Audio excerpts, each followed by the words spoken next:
Well, we spent some time this week analyzing that which has happened in the off-year elections. A lot of that has had to do with that which has gone on in our local communities. And kind of an interesting subject on the ballot in Kalamazoo County this week. A tax, essentially, to support homeless families. It passed. And, it's kind of an interesting tax because it doesn't seem like something that has a lot of precedent. So we wanted to try and understand it a little bit better. Joining us now is the Vice Mayor of the City of Kalamazoo, David Anderson. David, good morning to you. Good morning. Thanks so much for being here. Well, thanks for the time today. We appreciate that. So explain the structure of this tax as it now has passed and will move forward. Well, let me say a little bit about it. This tax really came as a proposal from the Kalamazoo County Public Housing Commission. And I happen to be chair of the Public Housing Commission, so that was the genesis for this tax.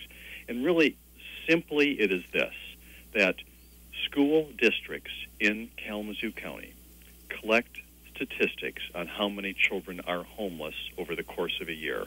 And in the 13-14 school year, across our 9 school districts, this includes every school district from our most rural to our most urban in Kalamazoo County, across all school districts, there are homeless children, 1,586 homeless children. As you can imagine, that includes their families. So the intent was to try and do something about that. That is the intent. We do get some federal money, as does Calhoun County, to address homelessness. It comes through something called the Continuum of Care. The focus for that HUD money has been on chronic homelessness. And that really is what you think of, I guess, as your classic homeless population. People you might see panhandling on street corners or sitting on benches downtown. But there has not been a focus on families, and that is a group that you are less likely to see. You don't see families altogether sitting on street corners, and these are folks who are finding other ways to get by. Could be staying in their, mom's one-bedroom apartment in a senior complex, spending time in motels, staying in shelters, that sort of thing.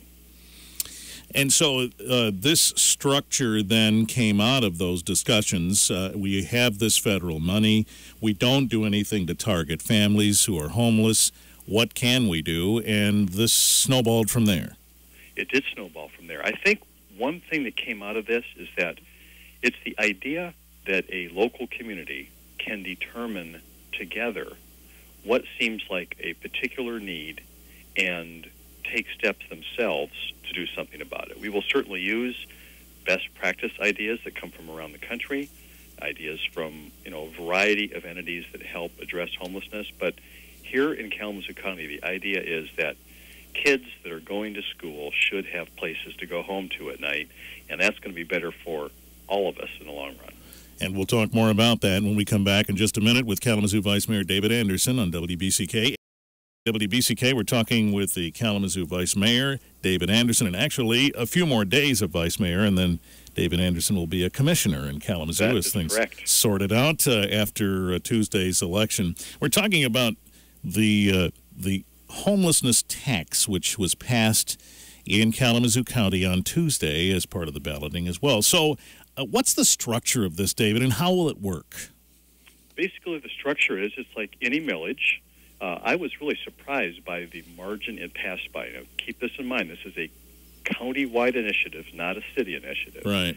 And it's, your classic millage, and that people who own homes will pay a 0.1 mil property tax. And our average home value in Kalamazoo County is $117,000, which means that an individual paying a 0.1 mil will be paying $5.85 a year. Annually, $5.85 a year towards this millage, which will gross a little over $800,000 a year. Now, how are you going to distribute that money, and how do you keep track of whether or not the money is distributed legitimately to people who need it? I mean, that is a very good question, and here is the plan for that. There's a structure. I guess I'd say the bones are there. We're going to be putting the flesh on those bones here over the next couple months. It won't be for a few months until the money comes in, which gives us a good chance to put this together. But we are not going to be creating additional governmental institutions to manage this. The idea is that basically the biggest single place this money will go will be to short-term rental subsidies paid to landlords. The money will not go to the families themselves, so we'll be looking for partnerships with private landlords around the county, and that's where the majority of the money is going to go. In essence, it's helping families get back into housing quickly and then assisting those families to be able to keep that housing themselves when this short-term assistance is done. Mm-hmm. And there's probably a process they have to go through to demonstrate that they need it. There will certainly be a screening process. The initial point for collecting information is the fact that the school districts themselves are actually required by the federal government to collect this data related to homelessness. And there is already, screening processes that are used that verify homelessness, verify income, verify family status, and that sort of thing. And so we will be using a lot of those systems that are already in place. Was there a precedent that you were able to look at here that helped you figure this out? In terms of deciding exactly how we wanted to go about doing this? Yes.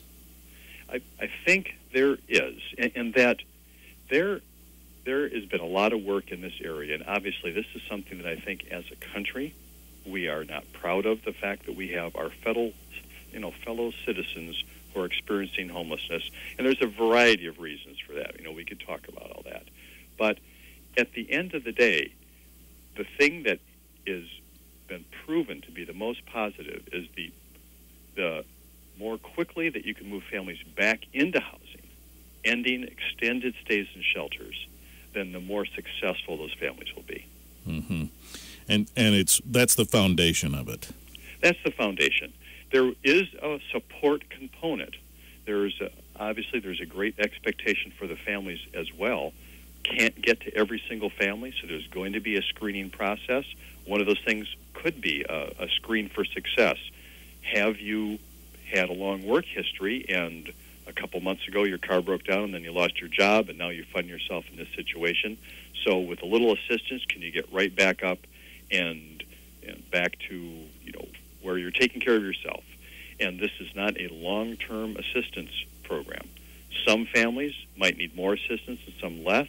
It is not a predetermined it's going to be 1 year for everybody. It could be 2 months worth of help for some families and a year for another family. Mm-hmm. Kalamazoo Vice Mayor David Anderson is with us as we talk about a millage which passed in Kalamazoo County on Tuesday that will support homeless families. And as you've heard the Vice Mayor say, a short-term rental subsidy situation is how this money will be used. And we'll talk more about that coming up in just a minute on WBCK.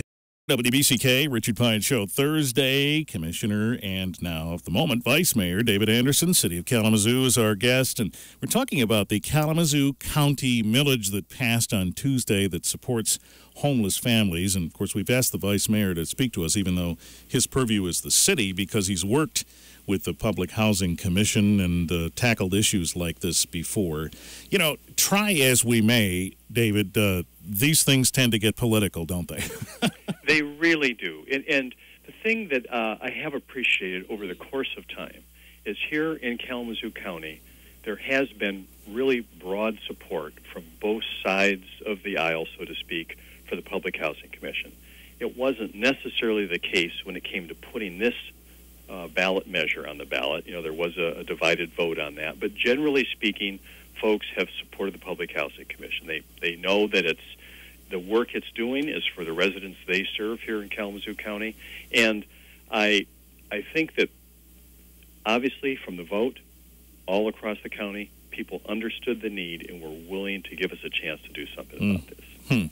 So did you hear any pushback on it in the run-up to the election? Sure. There's always concern about taxes, and I'm sensitive to that. Pay a lot of taxes living in the city of Kalamazoo, so I'm well aware of that. Part of this is this is very affordable when you think about it, $5.85 for the average home, but certainly that's one problem. Another problem is, are we creating another government bureaucracy? Are we going to go out and do that? And that's one thing I really want to stress on this, is that our intent immediately now, we're having our actually have our regular Public Housing Commission meeting tonight. They're always open, and we're going to be immediately putting together an advisory body of homeless providers, faith-based organizations, shelters, and United Way folks in town to say, how can we continue to all work together? Let's use this as a focal point to bring together all the things that we do. And sometimes you think, there's so many folks doing things, why don't they talk? This is what I'm hoping will happen out of this, is that we will talk, we will come together around this resource.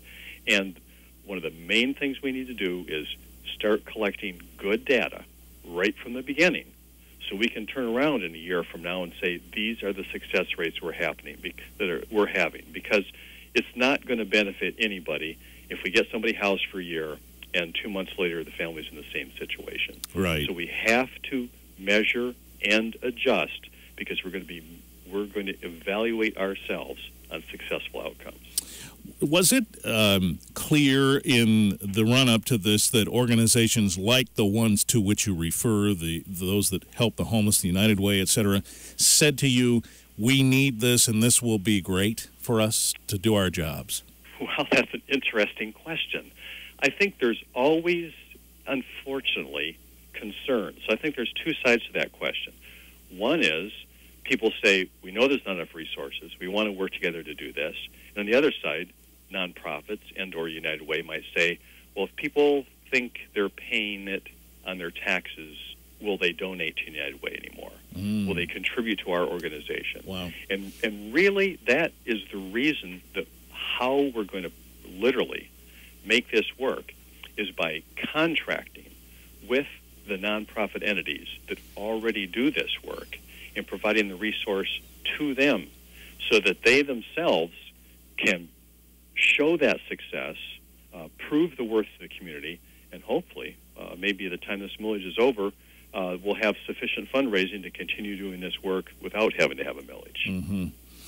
You know, over the years in Kalamazoo, and I hear it sometimes in Calhoun County too, is the notion expressed, and I think the future Vice Mayor Don Cooney has said this before, there's a lack of affordable housing in general in Kalamazoo, and I've heard it here in Battle Creek too. That is to say that some places that were once affordable might undergo a renovation and suddenly the rent goes up, and now folks who could afford to live there now can't. Is it a concern that someone might avail themselves of these short-term subsidies and then have trouble finding a long-term solution after that and supporting themselves to stay there?